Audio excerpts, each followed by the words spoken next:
Hello and welcome, fellow film buffs. I'm Zach Droll, and I'm joined by my co-host and fellow cinephile, Hunter Vanalira. Ho ho ho! Still Christmas. We are the box office losers. Each and every week, we deep dive into the movie sphere to watch and review any and all films to ever grace your TV screen or the silver screen. This week, we are talking about Christmas Vacation. Hip hip hooray for Christmas Vacation. And so, before getting into our review, this episode, as you guys saw in the video version, it is dedicated to my grandparents, Philip and Mary Carone. I mentioned in last week's episode that this film is special to me in so many ways. Like, every year when I went over to my grandparents' house for Christmas before they passed, this film was always on. We would quote the dinner scene. My cousin would quote Chevy's rant that he does. And with my grandparents being gone, and no one getting together for the holidays anymore, because of shitty reasons. Excuse me. Don't die on me. So me, my dad, and my sister, we still watch this every year. We quote it, and this is essentially why this film is special to me, because I just equate it to the memories that I had with my grandparents, and yeah. So, Hunter, You're gonna hate that I reviewed this so poorly. Yes, I know. I saw your review. I'm like, oh fuck.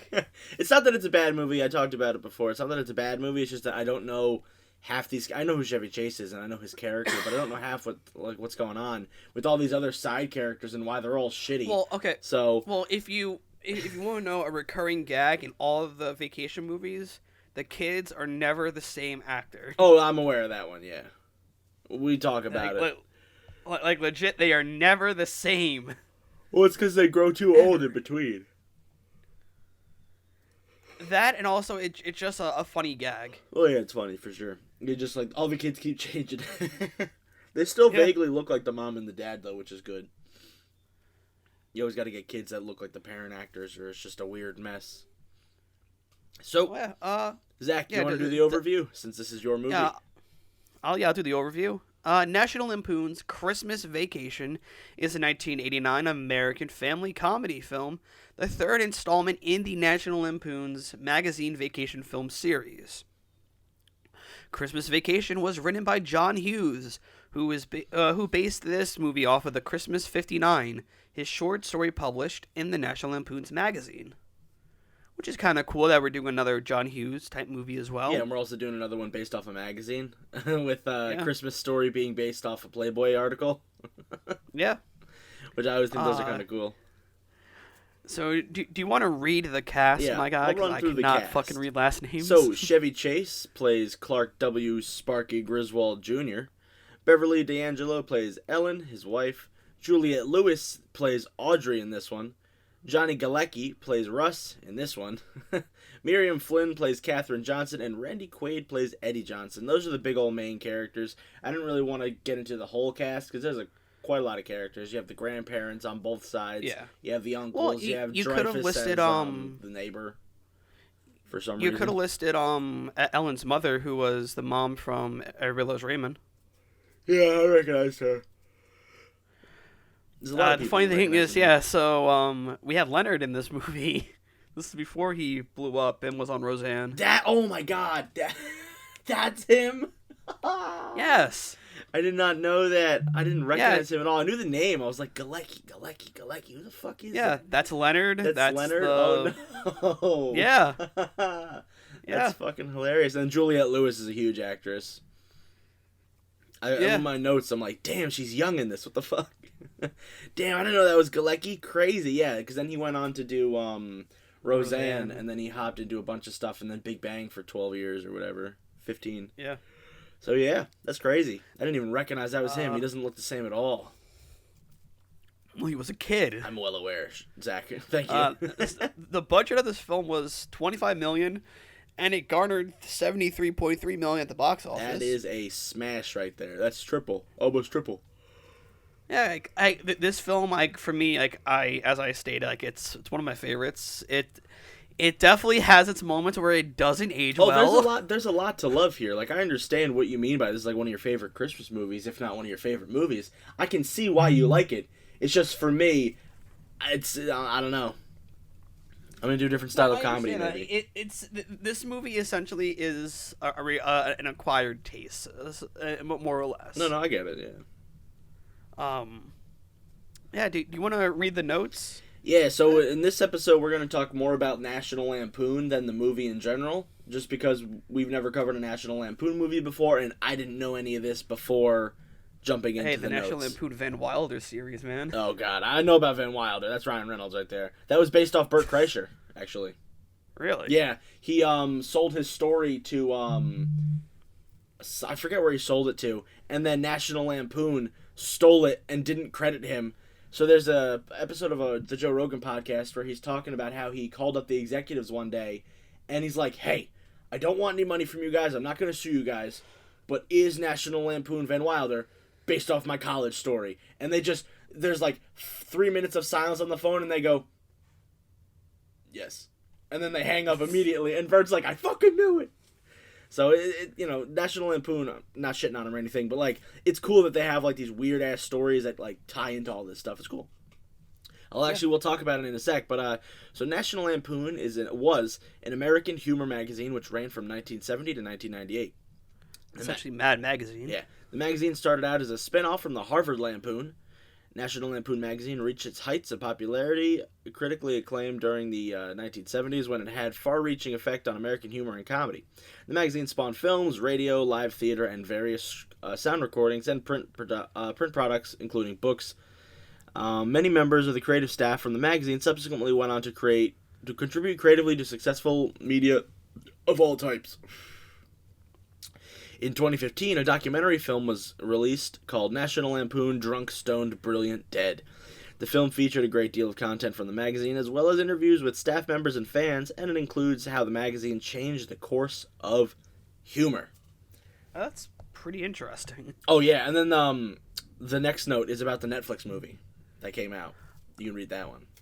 Then we'll talk about it. The 2018 film, A Futile and Stupid Genius? Gesture. Oh, Gesture, sorry.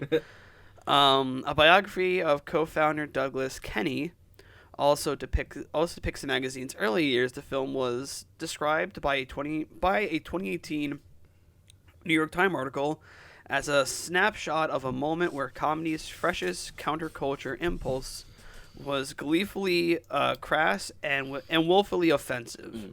In the same article, Douglas Kenney was said to spot a comical hollowness and rot, and I'm fucking stupid, and rot in the society he and his peers were trained to join. Yeah.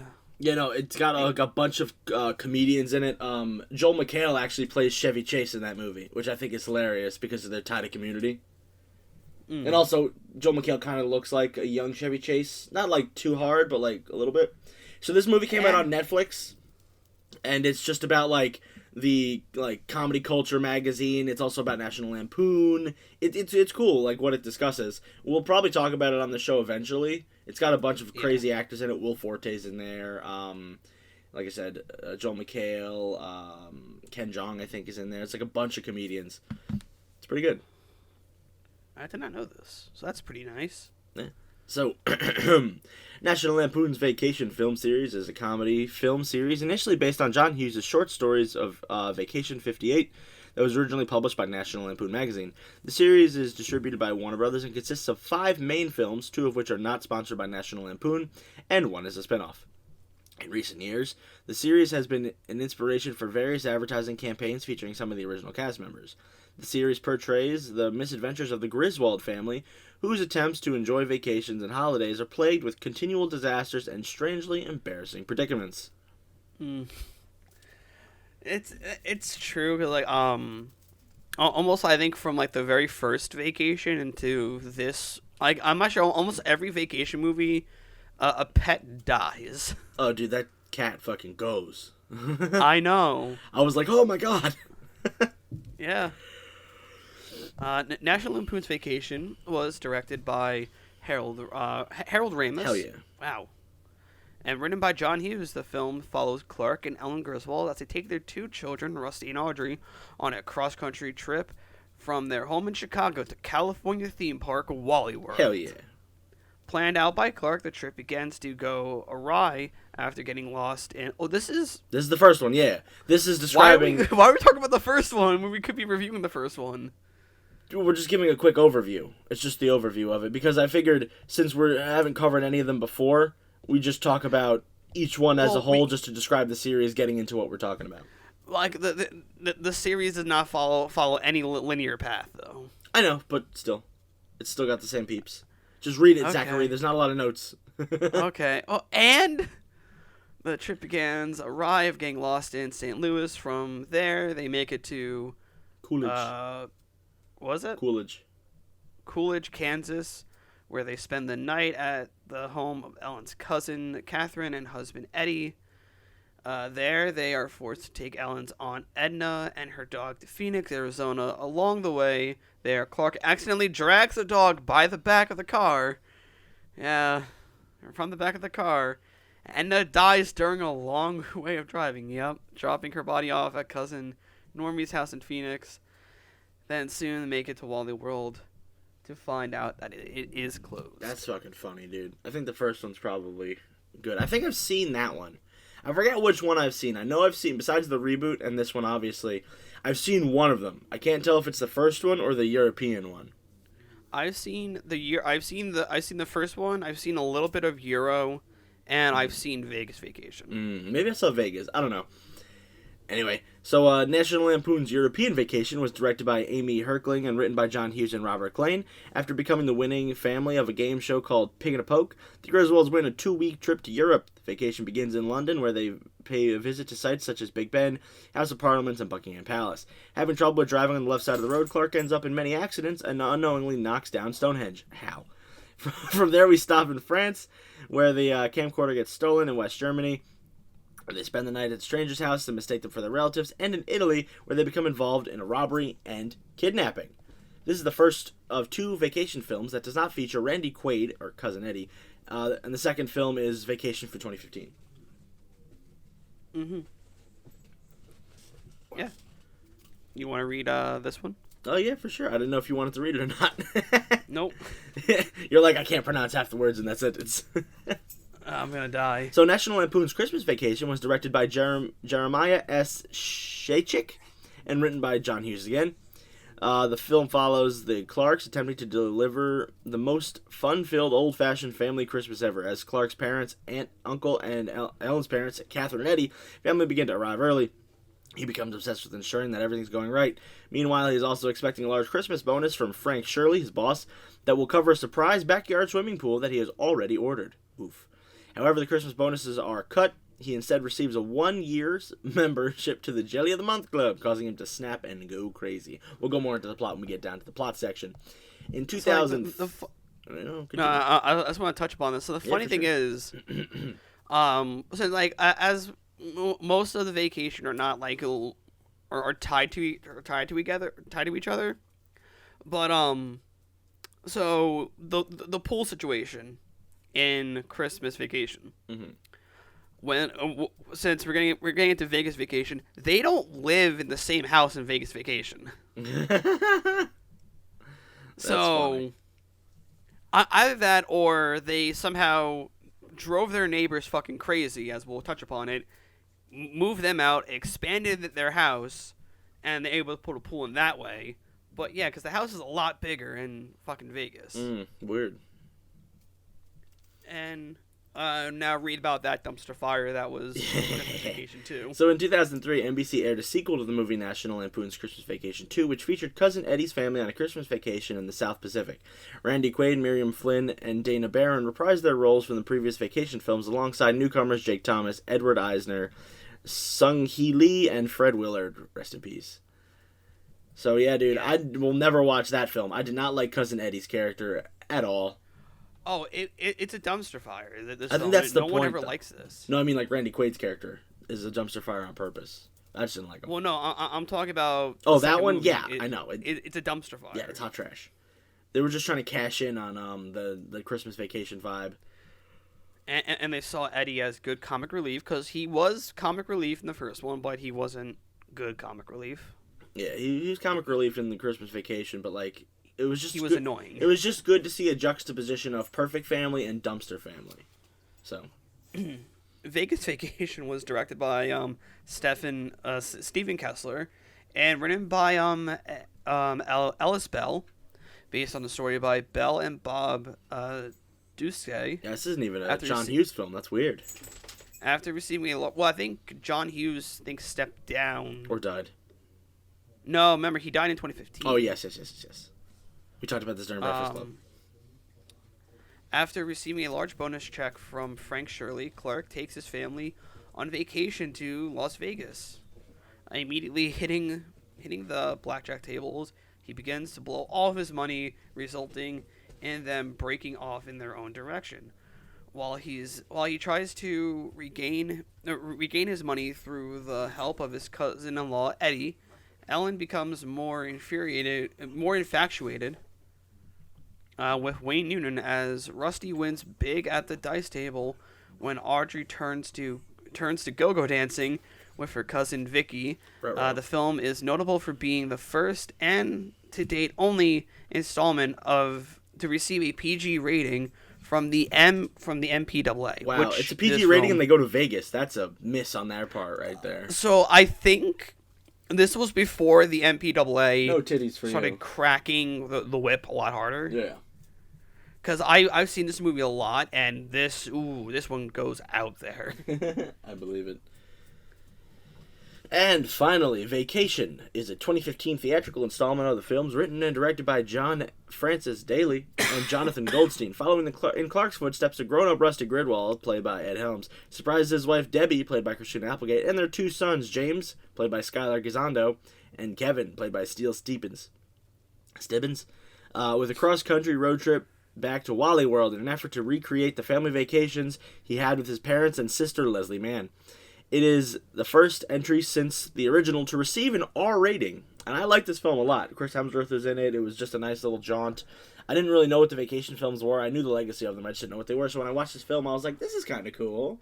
I get this vibe. I'm kind of hoping Steele Steppins is a stage name and not the person's real name, because God, The name's Steele Stibbins. That's like, please tell me that's like a stage name. I mean, parents Stibbins go is with probably this. his last name, but his parents are probably like, go by Steele. That'll get you somewhere. I actually have never seen that kid in anything else besides that movie, but then again, I don't pay attention to children's careers, because that's weird.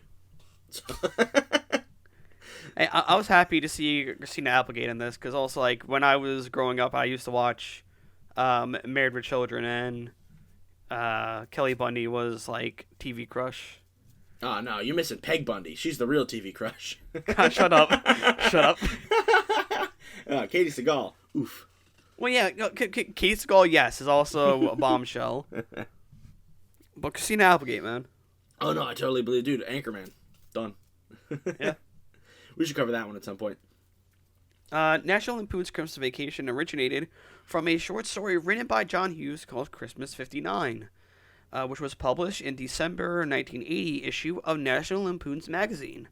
The studio came to me and begged for another one, and I only agreed because I had a good story based on it, said Hughes. But those movies had become a little more than Chevy Chase vehicles. Director Chris Columbus initially was to direct the film, but due to personalities clashing between him and Chase, Columbus left the film and was replaced by Cheklik. Hughes eventually gave Columbus the script to Home Alone. Nice. Which is, I'm kind of like, I would be interested to see how this would have been directed by Chris Columbus. I think it would have been a little bit better, honestly. It would have been. Like, I think Eddie probably would have never been involved. Not that Chaychik is a bad director. It's just, I think with Columbus's track record. Mindset. Yeah, and mindset. And everything. But, yeah. I think Eddie wouldn't have been as annoying. I don't think Eddie would have been in this film. Yeah. So, principal photography began on March 27th of 1989 in Summit County, Colorado, with footage shot in Silverthorne, Breckenridge, and Frisco. From there, the production moved to Warner Brothers Ranch facilities in Burbank, California, where the set of the Griswolds family house and street is located. The movie debuted at number 2 at the box office while grossing $11.7 million during the opening weekend, behind Back to the Future Part 2. The movie eventually topped the box office charts in its third week of release and remained number 1 for the following weekend. It went on to gross a total of $71.3 million in the United States while showing in theaters, and it was the highest grossing film in the series until the release of Vacation in 2015, which I think is weird. Actually, that like the new one is the highest grossing. Well, I think a lot of people kind of had rose-tinted glasses when they hear Vacation. Well, also it was like a new reboot. It was like a reboot, and it was like a sequel, and it was good for people who've never seen the franchise before, because all you got to do is you hear Ed Helms' character Russ go, "Oh yeah, it's just like a vacation I did when I was a kid," and like as a viewer going in, I was like, I don't need to see that movie. He said he went there. Like that's it. And then you see Chevy Chase, and I knew who Chevy Chase was, so I was like, oh, that's his dad. That's cool. You know, like I said, and then you're like, okay, now I kind of have to watch the first one. Yeah, I got to see the Wally World one. So I'm actually like that's kind of like weird that it was able to maintain itself with Back to the Future Part 2. Yeah, it was at number 2, and then it surpassed everything for like the next 3 weeks. And I like Back to the Future Part 2 a lot. Oh no, Back to the Future Part 2 is good. My favorite's still the first one though. Can't beat it. Oh no, of course everyone likes the first one. I got to see the first one, I think, 3 years ago. Mm-hmm. I saw it via like with a live orchestra doing like the music to it. That's awesome. So nice. That's awesome. But we're not talking about that movie. We're talking about Christmas Vacation. So, Zach, do you want to get on to the plot? Yeah, I'll read the first paragraph or the first two. Chicago area resident Clark W. Griswold plans to have a great Christmas with his entire family. He gathers his wife Ellen, daughter Audrey, and son Rusty, and drives out to the country to find a tree. After walking around the snow for hours, Clark finds the largest tree he can, realizing too late that they did not bring any tools to cut down the tree. They are forced to uproot it instead before driving home with the tree strapped to the roof of their car. Fucking how? How did they get that out of the ground? Dude, I don't know. I feel like Chevy Chase is like pure dad energy. He was able to rip it out of the ground. Yeah! Soon after, both Clark and Ellen's parents arrive to spend Christmas. Since it's not here, they spend 10 days with them. 11, more or less. That's crazy. 11 days with your family living in your house. Kill them. I know. Right, spend Christmas. But their bickering quickly begins to annoy the family. Clark, however, maintains a positive attitude. Determined to have a fun, old-fashioned family Christmas, he covers the house exterior with 25,000 twinkling lights, which fail to work at first, but he has accidentally wired them to his garage light switch. When the family comes, when they finally come on, they temporarily cause a citywide power shortage and create chaos for Clark's yuppie neighbors, Todd and Margot. Why the fuck are they in this movie? What? Why the fuck are they in this movie? They mean nothing. They're just there for comic relief as well. Bad. While standing on the front lawn admiring the lights, Clark is shocked to see Ellen's redneck cousin, Catherine, and her husband, Eddie, as they arrive unannounced with their children, Rocky and Ruby Sue, and their Rottweiler dog, Snots. Eddie later admits that they are living in the RV they arrived in, as he is broke and he is forced to sell his house and acreage. Sorry.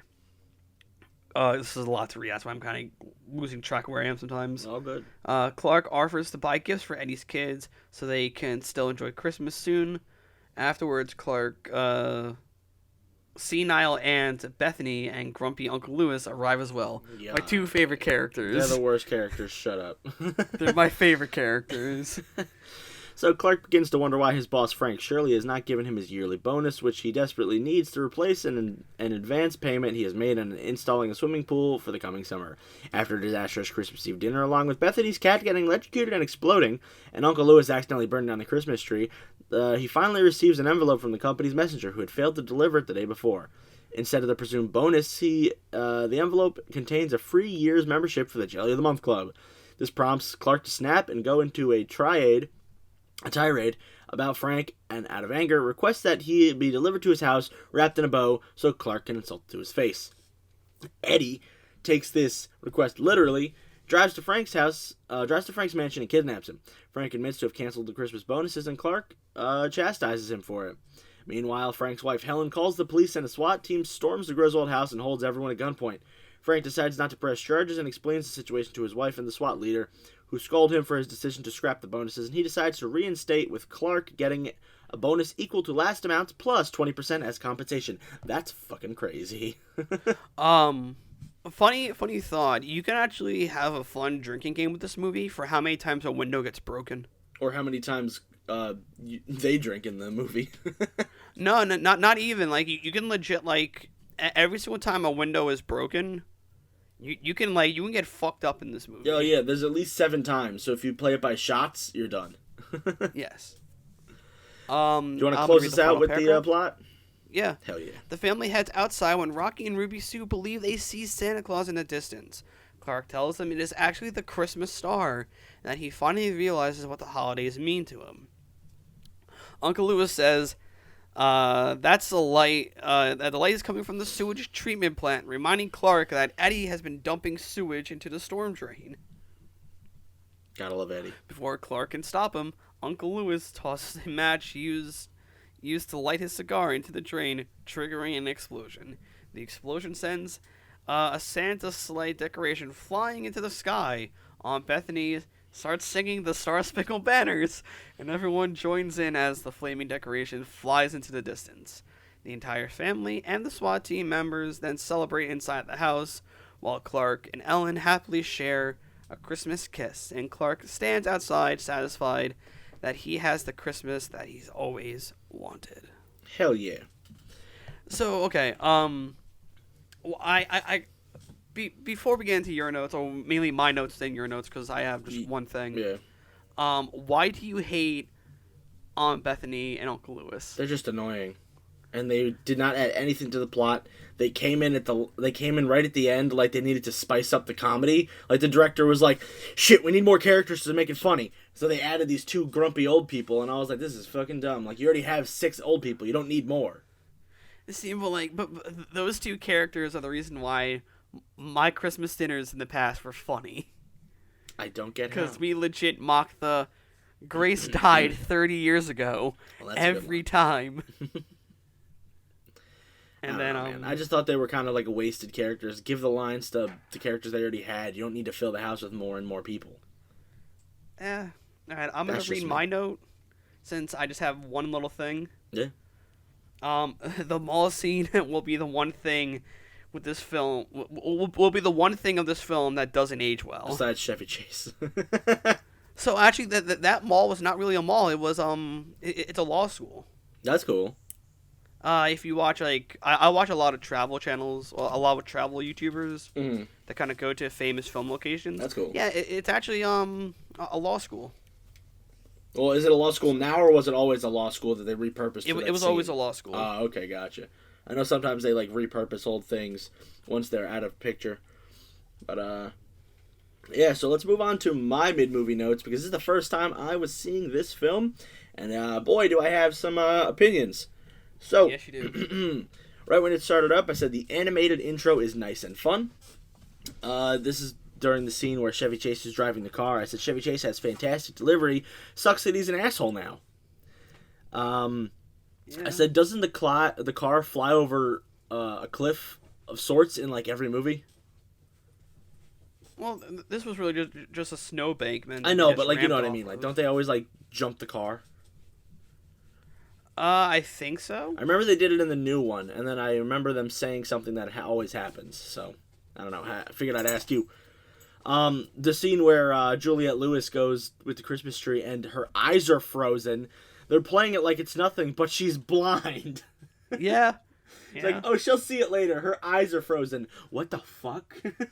Yeah. That's terrible. Next note. He ripped the tree out of the motherfucking ground. How? He just uprooted that baby. Just yeet. Yeah. I said, damn, Juliette Lewis is young in this. I'll now add, damn, Johnny Galecki is young in this. Mm-hmm. Business, pool. Captain Knuckles is in here. Hell yeah. First time watching this. I think it's the only one I saw of the originals, and I know I definitely saw the new one. Back to the mall scene. Sexual harassment at its finest. The malls can't even be more hotter than ever. There's the scene where he pulls out the lights and he gives it to Rusty, and he's like, little knot here. That was really fucking funny. Next note. Is it a vacation if they don't go anywhere? No is yes. the answer. The answer is no. Yes. No.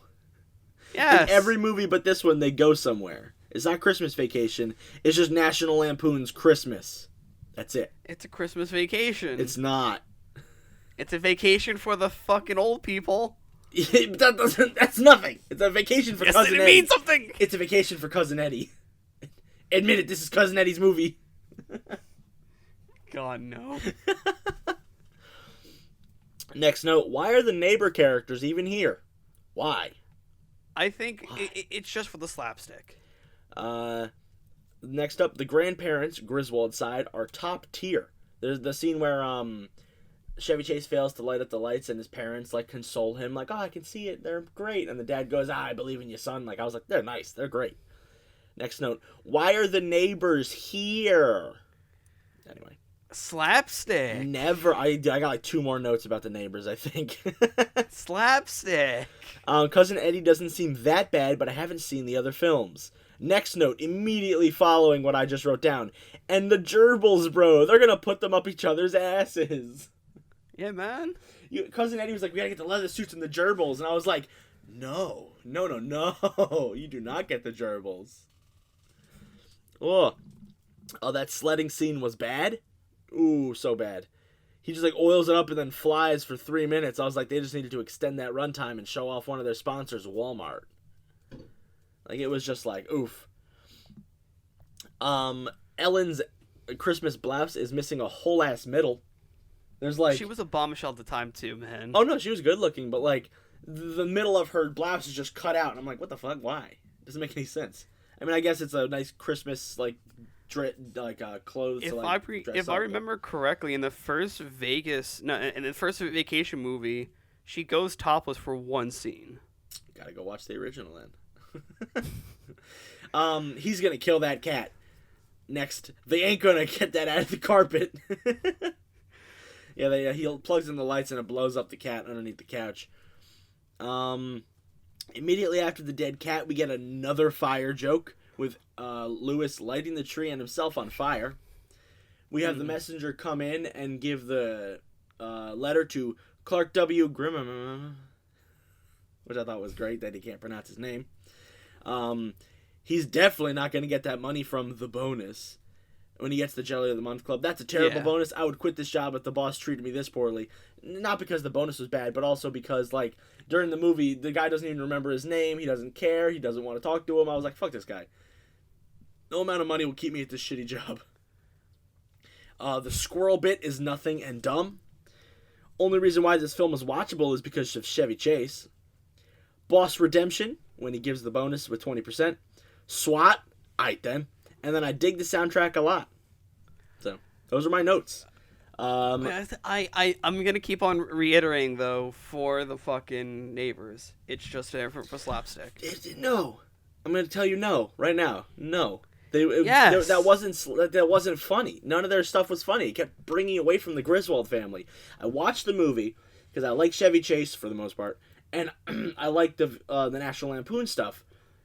But like, I don't want to see the neighbors. The neighbors are nothing in this film. Yeah, Julie Dreyfus is good looking, and it's great that she's in this because she's talented. But like, I don't know who that other guy is. And like the first scene they show up in where they're yelling at him about the tree, they can keep that, sure. The scene where they break the window the first time, that's fine. Every other scene after that, except for the SWAT scene, take it out. Don't need it. Are you telling me that like don't keep the scene in where they go blind from the fucking Christmas lights That was just dumb. and the guy falls down the stairs? Don't need it. God damn it. Not necessary, Zachary. Not necessary. It's necessary. No, it's not. Yes, it is. Anyway, let's move on to the reviews. Fuck and you. most people will tell me that I'm right. So, at the time of the film's release, No, they won't. the film received mixed to positive reviews. However, over time, Bitch. many of the cited as a Christmas classic. Review aggregator Rotten Tomatoes reports that 68% of 47 film critics have given this film a positive review with a rating of 6.3 out of 10. The site's consensus reads, while Christmas Vacation may not be the most disciplined comedy, it's got enough laughs and good cheer to make a solid seasonal treat. All right. Zach, do you want to read the good review? Because you are the good review boy. Yes. The good review from Time Out staff of Time Out, 4 out of 5. Sure, it's crude, episodic, and half the jokes don't work, but Christmas Vacation may be the only modern Christmas comedy which really stands up to repeat viewing. I can feel that. When I was watching... Sorry about that long, weird pause, guys, that nothing is happening in. Totally nothing's happening. My dog's not barking at nothing, because that's what she does. Anyway. Yeah, I definitely didn't want to have to edit it out, but, you know, I have to do more work. It takes 2 seconds to edit out the bark. No, but then I have to resync shit. You'll be fine. Anyway. I hate you. Anyway. I hate you. Anyway. I can understand why people would watch this movie over and over and over again. Like, as bad as I'm going to give it a review, and it's not even that bad, honestly. Like, the delivery from Chase kind of makes you want to revisit it yearly. Like, I would come back next year and watch it just for Chevy Chase. Just because of how great that character is. The Clark Griswold character. That's about it, though. So, I'll read the bad review from the king of movie reviews himself, Roger Ebert, from the Chicago Sun-Times. He gave it a 2 out of 4. He said, sequence after sequence seems to contain all the necessary material to be well on the way toward a payoff, but then it somehow doesn't work. That's only an excerpt from his actual review. His review is like pages long, and I'm not going to read the whole thing. Do you want to read your review first? Yeah, because you have like a million. So... Yeah. Hello, puppy. So, I'm giving this 5 jolly assholes out of 10. So, I'm a bit biased towards this film. I'm well aware. So, as you guys know, we use quotes for ours. So, I have 2 quotes. 10, and when Santa squeezes his fat white ass down that chimney tonight, he's going to see the jolliest bunch of assholes this side of the nut house. Out of 10. And that's where I got my jolly assholes. Or 10, I want to tell him what a cheap, lying, no good, rotten, four-flushing, low-life, snake-licking dog, dirt-eating, inbred, overstuffed, ignorant, blood-sucking, dog-kissing, brainless, dickless, hopeless, heartless, fat-ass, bug-eyed, stiff-legged, spotty-lipped, worm-headed sack of monkey shit he is. Hallelujah. Holy shit, where's the Tylenol? Oh. That's a good line right there. That rant. It's classic. I wonder if that was fully scripted. He's like, hey, just fucking have at it. They probably just told Chevy Chase to just insult someone, and he was like, I bet. So. Yeah, I'm very biased toward this film for my memories that I have with it. Yeah, nostalgia rose-tinted goggles are the best kind of goggles, but sometimes when an outsider looking in sees it, they go, this movie's not good. And that's who I am to you, Zach.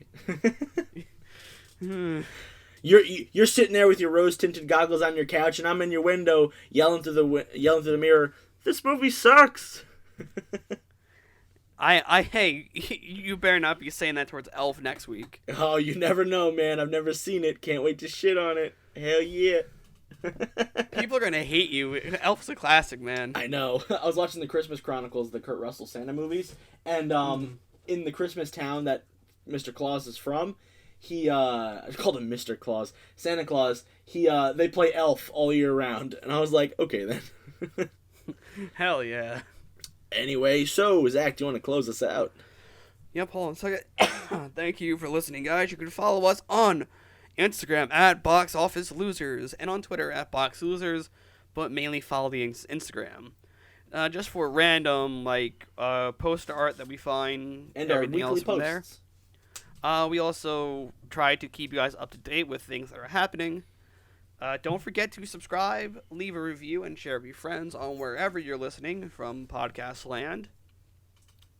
Also subscribe to the YouTube channel. Watch on the YouTube channel. Hell, please watch the YouTube channel. At least give my shit some credit. I beg of you. You do the major editing on this too. The audio version is also your work too. Well, but a lot of the heart and soul goes into the video stuff. Yeah, because it takes a little bit more time. Yes. Hunter, where can they find you? You guys can find me at Scruffy Moose Man all over the internet. You can also find me on Tuesdays at 10 a.m. on Pound That Button, a PlayStation podcast, and Wednesdays at 10 a.m. at Android's Amazing Podcast, which is a comic book podcast. This week on the Pound That Button, we talked about the PlayStation 1. And on Android's Amazing Podcast, we talked about the Chilling Adventures of Sabrina, just in time for Season 4, which comes out the 31st of December. So definitely go check those out. It's a fun time. Yeah, Zach, where can we find you on the internet? You can find me Zach at Dark Shadows. At Dark Shadows Ache, literally everywhere. Yeah, I say everywhere. I mean everywhere. I'm also a contributor for the Sports Hit List. I will be reviewing AEW Dynamite tonight. Today of the recording will be up on Thursday. So yeah, guys. And also for our listeners on the East Coast, we hope that you stayed safe during this upcoming snowstorm that we're supposed to be getting. So, yeah. Yep, today is supposed to be kind of shitty, which is Wednesday, the 16th, the day we're recording. And then tomorrow it's supposed to trickle in with a little bit of ice, which is the 17th. So, hopefully you guys were all safe. And then also, if any more snow comes, be safe, guys. Don't fucking... Yeah, if any more snow comes, say... just have a marathon of our podcast. Yeah, dude, marathon our Christmas podcast. Even though we're not as funny as we will be soon in the future, we do give you a bunch of good information on the movies that you are sitting down to watch that you may not know about. We are funny. We have our moments. Oh, exactly. We have our moments, but we're getting there. This is how podcasting works. You slowly but surely garner your riffing and your comedy, and eventually we'll be a real podcast. Right now, we're just a baby boy podcast. Well, yeah, guys, we'll see you all next week for our doubleheader of Elf and Die Hard. Hell yeah, man. Gonna be great. Die Hard is the best Christmas movie, and you cannot tell me otherwise, and Elf will be my first time viewing, so yeah, get ready for that. Yeah, it better be at least a decent review. My mid-movie notes are gonna be fleshed, hopefully. Alright, guys, we thank you all for listening. If you are listening to this, if you're not listening to our Christmas episode on Christmas, Merry Christmas, and our non-Christmas listeners, Happy Holidays, Happy Hanukkah, Kwanzaa, everything in between. Kwanzaa Machandrika. Yeah. Alright, guys, peace out. Bye-bye. And I want to look him straight in the eye, and I want to tell him what a cheap, lying, no-good, rotten, four-flushing, low-life, snake-licking, dirt-eating, inbred, overstuffed, ignorant, blood-sucking, dog-kissing, brainless, dickless, hopeless, heartless, fat-ass, bug-eyed, stiff-legged, spotty-lipped, worm-headed sack of monkey shit he is! Hallelujah! Holy shit! Where's the Tylenol?